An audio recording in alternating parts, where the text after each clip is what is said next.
Look at that. This is a print. Sean Breinholt. I'll put him in the credits. Y'all know what that's from? Comment in there. I'll send you a prize.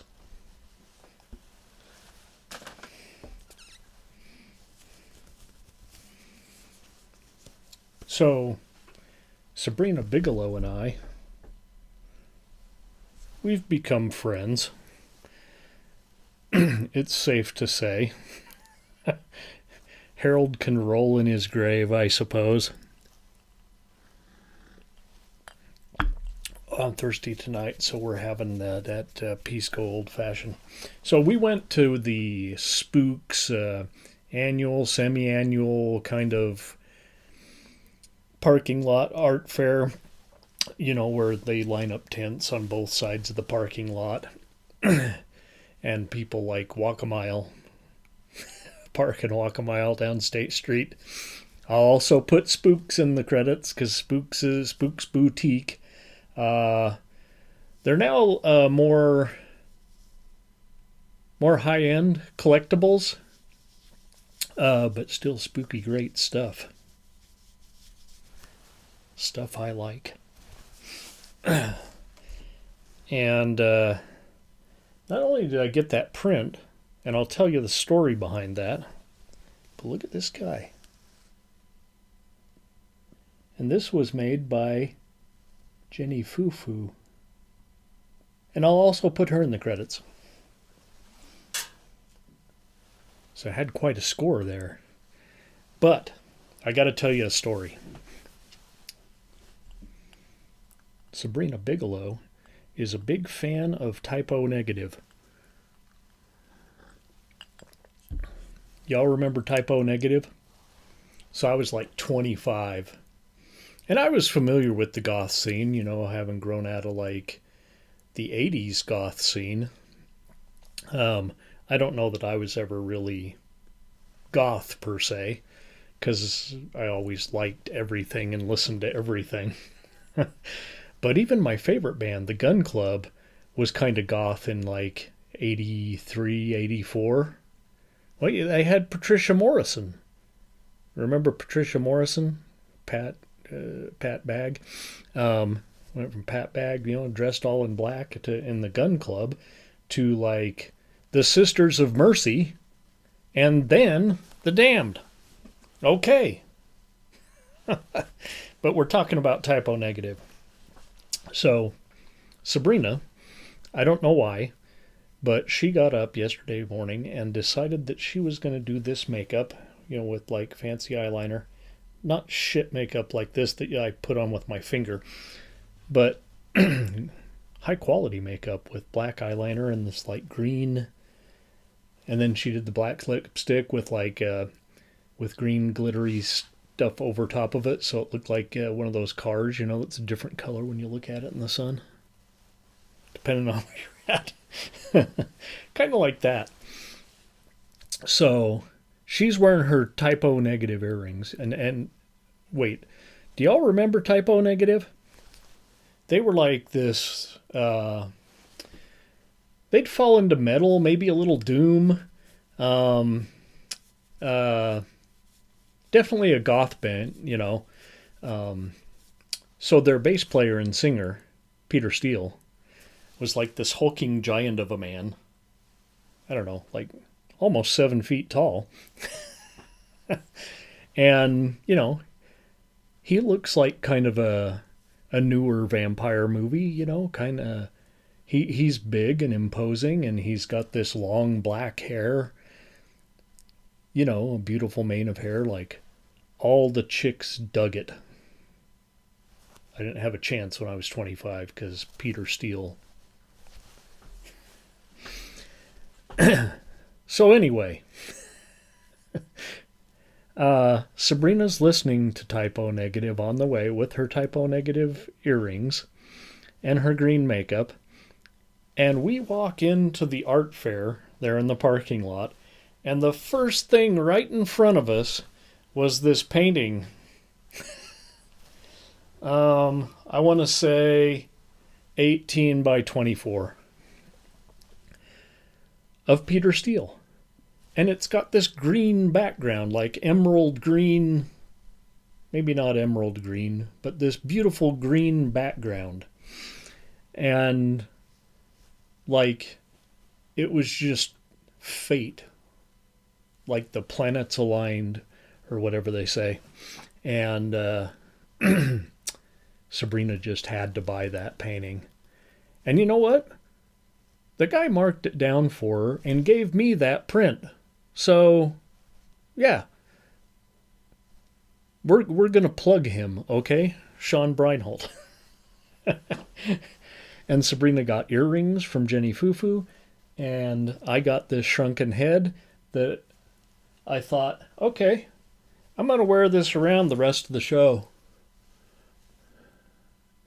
Yeah, I'm not wearing that anywhere. My neck's too big. So I'm going to hang it from the rearview mirror of my car with my fuzzy dice from Las Vegas, and there you go.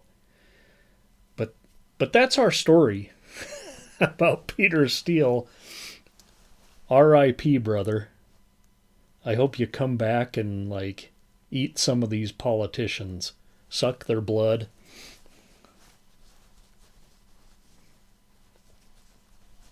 And sing us some more songs. That'd be great.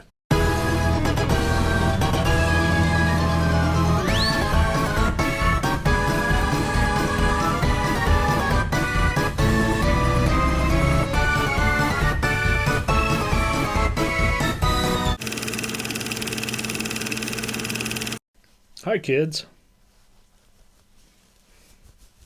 That wasn't really an intermission. We had a kind of a rambling cold open is what we had.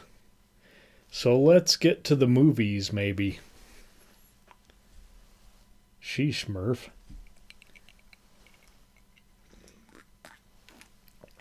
Hey, you know what? This is my show, so I'll do whatever the fuck I want.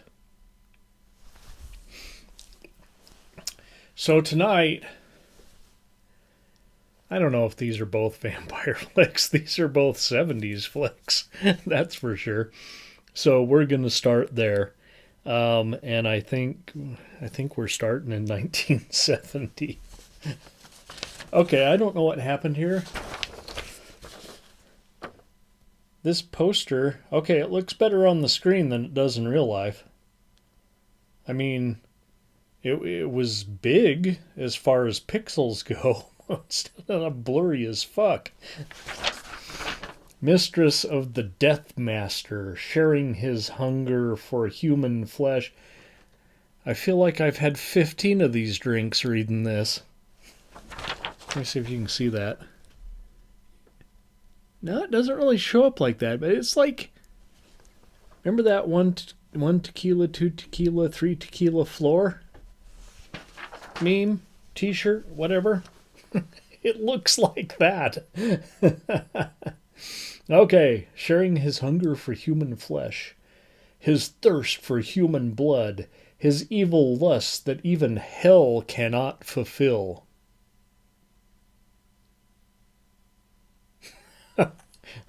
Once again, I think the movie might be, or the poster might be better than the movie. Count Yorga Vampire, with an I. I think I put a Y in my review. I don't know why.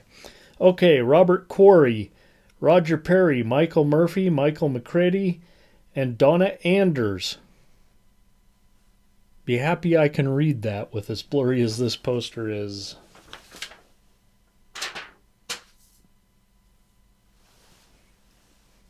Where'd my review go? You don't think I actually memorized it, did you? We're amateurs here. Count Yorga Vampire. Oh no, it's with an I. AKA The Loves of Count Yorga with an I on the front. Maybe Greek? 1970 Erica Productions. Well, that'll figure in here in a minute. Directed by Bob Keljon. I have no idea. I think I've run across this name before, and I probably should have looked it up so I don't look like a dumbass. But I'm not going to. Well, actually, I will just out of curiosity. But not right now. Pisco Old Fashioned. Now, I've tried the Pisco Sour. It's not as good. This, just like a brandy Old Fashioned, you smush up a cherry and some orange in there, and you put the Pisco and a liberal dose of Angostura bitters, and then some Diet 7-Up. Refreshing. I do that with brandy sometimes too, but I don't know what it is about this. We'll get back to the show. This Pisco, like, I always try it out of the jigger after I dump my shot and a half in there. And it tastes kind of like fish. It's kind of nasty by itself, but man, it is so good in this drink. It's even better than a brandy Old Fashioned. Okay, let's get back to it. This one's kind of long. Just as soon as he is unlocked from a ship at the port of Los Angeles, a mysterious count has a gig hosting a seance for a frail gal looking to commune with her newly deceased mother. Yeah, spent too much time inside, maybe. The seance goes awry, and the Count must hypnotize the poor, frail Donna. While she's under, he instructs her that when he calls, she will come. Wait, that doesn't sound right. When he calls, she will go to him. Sorry. Fellow attendees, Paul and Erica, there's Erica, take the Count home. Unfortunately, they get stuck in the one patch of mud in the whole freaking estate and are captured by the Count. He kills, I wrote here, Wax. Like I'm a rapper or something.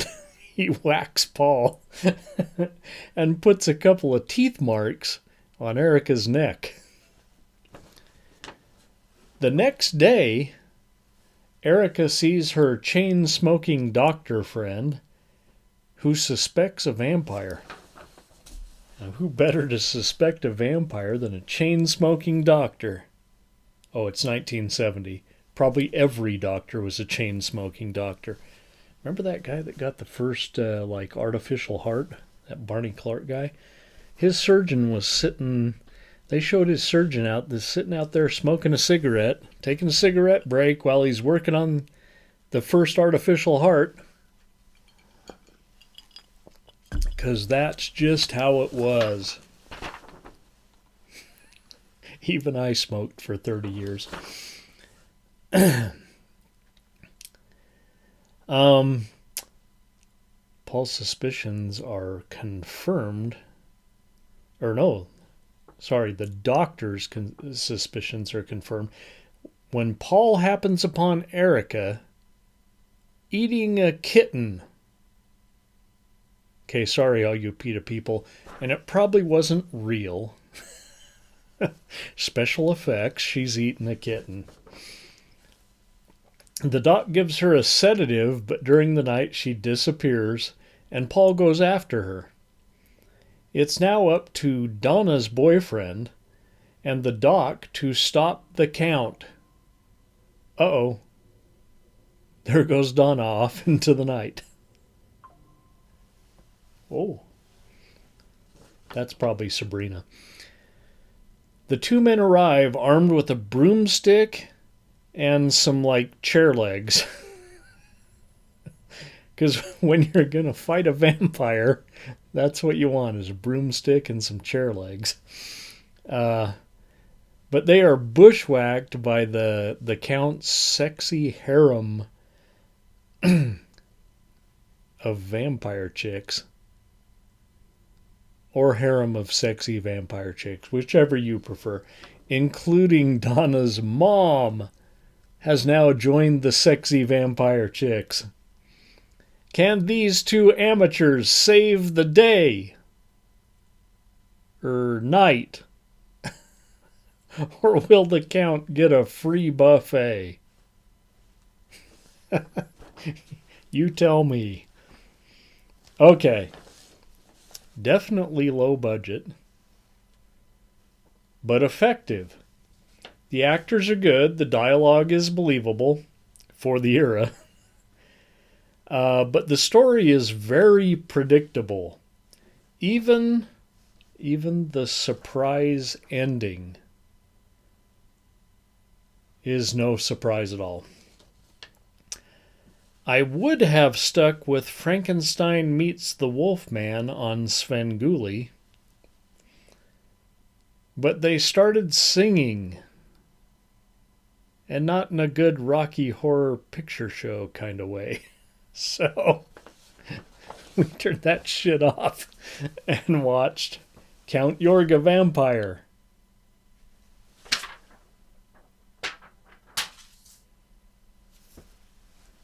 Two. It's a touring circus here on Feature 1. Count Yorga Vampire, 1970. Now, well, I don't know if I'm done with this one, but I probably will be by the time I watch this. Let's all go to the lobby and make ourselves a drink. Let's all go to the lobby. Let's all go to the lobby. Let's all go to the lobby to get ourselves a treat. Delicious things to eat. The popcorn can't be beat. The sparkling drinks are just dandy. The chocolate bars and the candy. So let's all go to the lobby to get ourselves a treat.